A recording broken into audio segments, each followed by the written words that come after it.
Well, thanks for being here, everyone. And these do never, ever, ever get old. It's just been a great tradition here for Alabama softball to be in a super regional, especially at the Rhodes House. And I just want to say welcome to Northwestern. Great team, great coaching staff. I've known Kate and Carol for years and years and years, and just two really good people. They've done a hell of a job with that program and have really taken them. I think we played them in maybe 2006 or 7 at the World Series, and they have just taken them to new heights. So we're going to respect the heck out of them, and hopefully have a full house, and they'll have a great experience playing super regional softball in Tuscaloosa. Start with James. Can you give us an update on Montana and what her availability is coming into this weekend? She was very excited.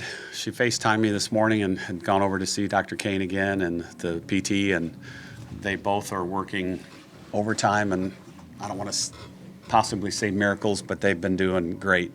So that was the most excited I've heard her or seen her. So hopefully, she's coming back from Birmingham with our athletic trainer and probably would throw today in the bullpen, but she did throw yesterday. And as the days have gone along, it's gotten better and better.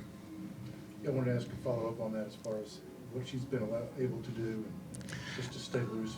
Yeah, at first it was basically like on a chair, just eliminate the lower half or on a bucket and arm circles. She could do that.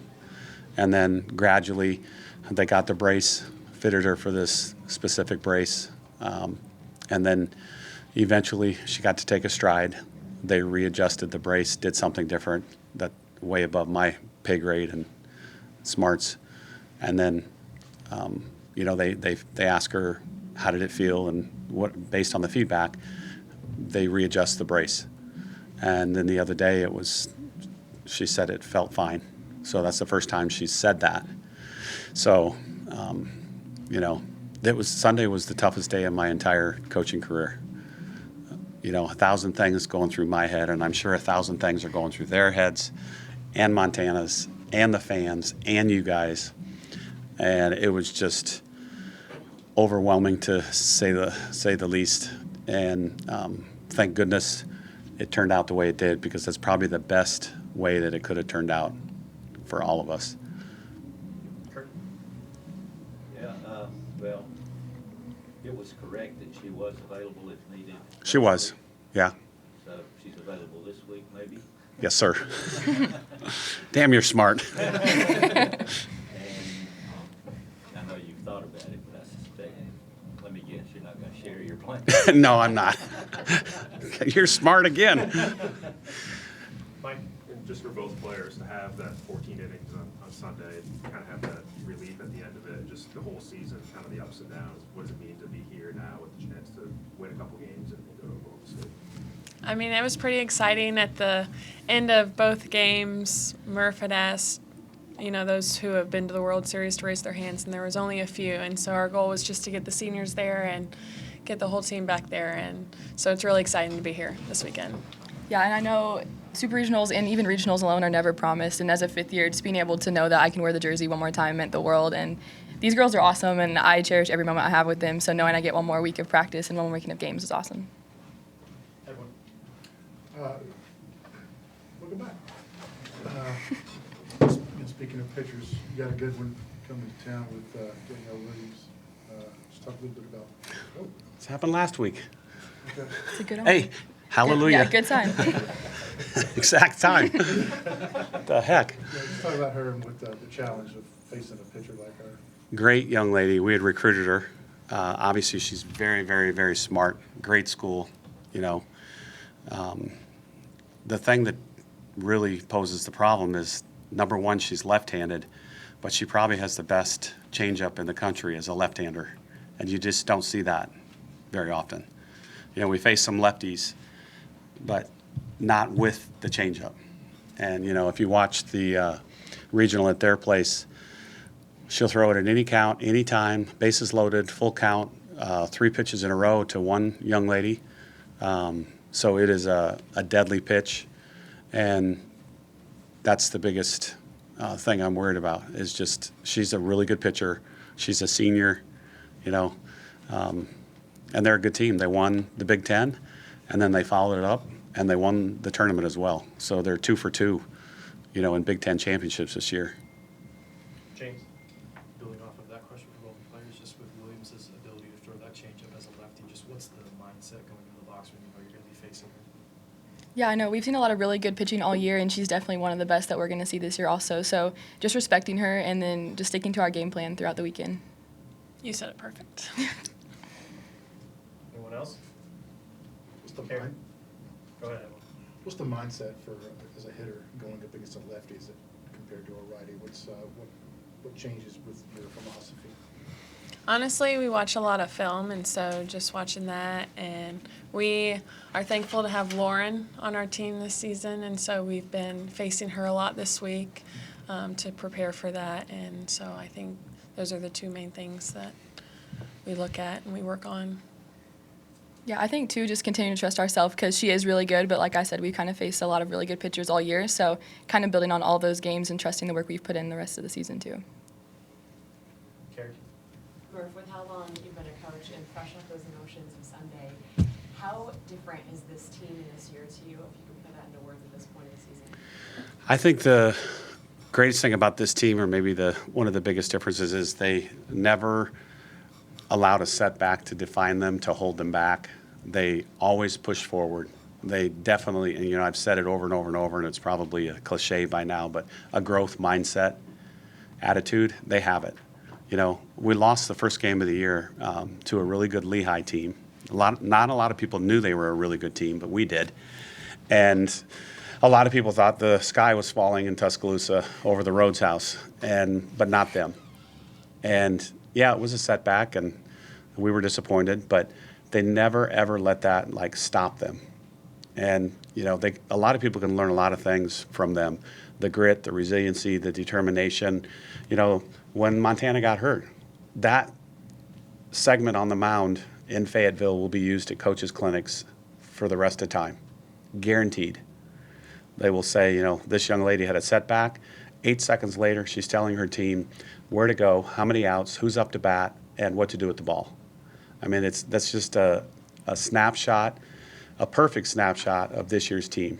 That minute on the mound in Fayetteville just really encapsulates this team. Chase? Oh, go ahead, Carrie. Sorry.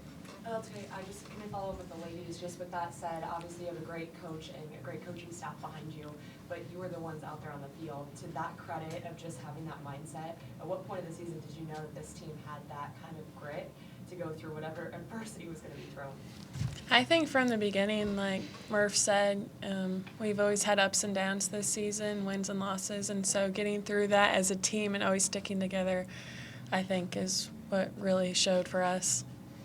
I agree. I second all that. And I think, too, a big theme for us even recently has been just keep the faith and keep fighting because, like both of them have said, we face a lot of setbacks and have always found a way to push through and kind of rely on each other in those moments. Chase? Coach, on Sunday against Middle Tennessee, y'all were really aggressive early in the count, balls in play early in the count. As a coach, how do you want to see the balance struck between being aggressive versus being selective, trying to take walks? It's hard, but, I would love for them to be aggressive on good pitches. I mean, and that's easier said than done. Like swing at strikes. Take the balls, swing at strikes. But a really good pitcher, either softball or baseball, it doesn't matter. They want you to swing at the ball in the dirt, the changeup in the dirt, the rise ball over your head, the ball that moves. But a really, really good hitter sees the ball until the last second possible to say yay or nay and swing.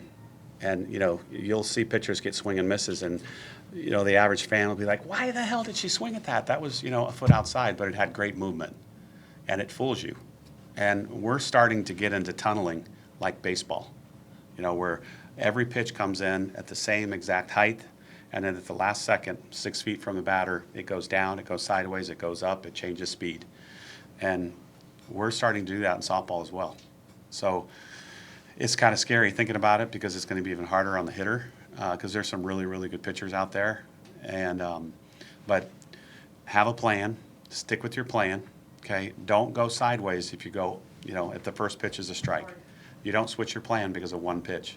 You stay with it and see it to the end of the at-bat. And then you come back to the dugout and say, okay, good, bad, or ugly. Let's talk about it, and then maybe readjust. So very easier said than done, but swing at strikes and take the balls. James. Murph, you said you recruited Williams. Just what have you seen in her game that's just improved over her 5 years? She's had a great career. Yeah, you know, as a freshman, there was 3 finalists for freshman of the year. 2 of them are at this super regional, Montana and her, and she won it. So it's been really cool to kind of follow her career from afar. You know, because I always kind of try to keep track of the kids that we looked at or recruited and see how they did, and she's done a hell of a job. You know, she's got a really good pitching coach who was also left-handed, which is kind of weird too. I don't know if you know this, but we faced her at the World Series when we won the national championship. She was the number 2 behind Ricketts. So if you get to talk to her, well, maybe don't ask her about that. But, great lady, great pitching coach. And I think you know, when you can have a left-handed pitching coach and you're a left-handed pitcher, that's a match made in heaven because she knows exactly what she's going through. So I'm not surprised that she's done so well with Michelle as her pitching coach. Anything else? Carrie? Yeah, lastly, Murph, you talked about just what it felt like last year to not be here. In life, when we lose something, we learn how much sweeter it is when we get it back. So stepping into these super regionals, how much sweeter is it to get back here after not making it last year? Oh, it's incredible. And, you know, we've had a lot of fans all over the country, believe me. You know, this young lady's from Indiana, Bailey's from Illinois, I'm originally from Iowa. We have a lot of Midwesterners, and I've gotten a lot of messages from the Midwest this week who cannot wait to watch us, you know, in this super regional, and you're playing a team from Chicago. So I wouldn't be surprised if the greatest ratings were in Birmingham and the Chicago area for this super regional because there's so many people that love softball in those 2 areas. It just feels, you know, it's kind of like, you know, when you go to church for years and years and years and sit in the same pew and you're like, I know them, I know them, I know them, I know him, I know him, I know him, I'm getting to know them, and I know you. And we're back in super regionals. And it just feels like we're back at home.